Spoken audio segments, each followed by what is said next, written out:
Shalom, shalom, shalom, bien-aimés. Soyez bénis dans le nom de Jésus.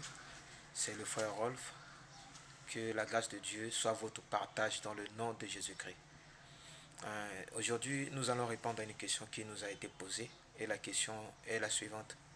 Pourquoi nous avons dit que l'année est une année lumière? Et c'est juste une manière de motiver? Ou c'est juste une pensée et tout? Vous savez, le 31 décembre, tous nous étions dans des réunions de prière. Nous avons passé nuit et l'année fut dédiée au Seigneur. On a nommé cette année l'année 2025 par nos pasteurs. L'année de traversée, l'année d'avancement, l'année de bonnes choses et tout ça. Là, ça c'est vrai parce que ce sont des hommes de Dieu qui ont parlé, qui ont déclaré pour l'année 2025. Mais il y a aussi une vérité que je dois partager suite à une série de révélations que nous devons partager. L'année lumière n'est pas seulement ce que nous pensons en fait. C'est pas seulement la lumière, les bonnes choses et tout ça là. L'année lumière, c'est aussi une année de jugement. Cette année-ci, l'année 2025, c'est une année de jugement. Dieu, le monde est entré dans une série de jugements. Dieu est en train de faire son œuvre pour préparer l'Église pour l'enlèvement. Vous allez remarquer, durant cette année, il y aura des événements compliqués. Il y aura des morts d'hommes, des grands hommes dans ce monde-là vont mourir. Au niveau de la politique, des religions. Il y aura des pasteurs qui seront exposés. La foi des chrétiens, nous les chrétiens, la foi sera éprouvée cette année-ci. Tout ça en fait pour préparer l'Église parce que le Seigneur ne tarde plus. Il a dit, quand vous verrez ces choses, sachez que votre délivrance n'est plus loin. Le Seigneur n'est plus loin. L'enlèvement n'est plus loin.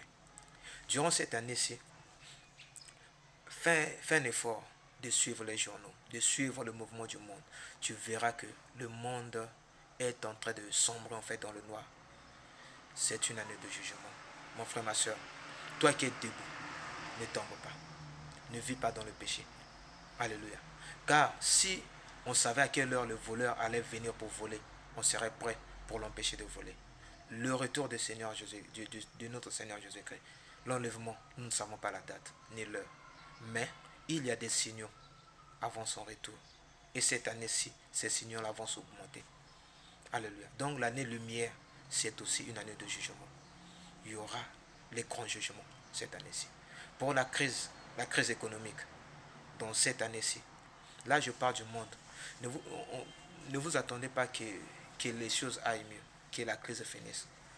Je ne suis pas un prophète de malheur, mais je vous dis la vérité. La crise ne va pas finir cette année-ci. Non. Ce n'est pas une année de paix. Alléluia. C'est une année où le Seigneur prépare son Église pour l'enlèvement. Il a commencé de faire son œuvre. Suivez les journaux. Soyez attentifs. Lisez les Écritures. Et consultez les prophéties dans la Bible. Vous allez dire que le Seigneur Jésus a raison. Il revient bientôt. Soyez bénis. Tiens-toi ferme. Ne tombe pas. Continue dans ta foi. Continue dans la prière. Continue dans la lecture de la parole de Dieu. Tiens ferme. Alléluia. Que personne ne ravisse ce que le Seigneur t'a donné. À savoir ton salut. Alléluia. Car l'éternité est devant toi. Elle est plus proche. Alléluia. Ne la rate pas.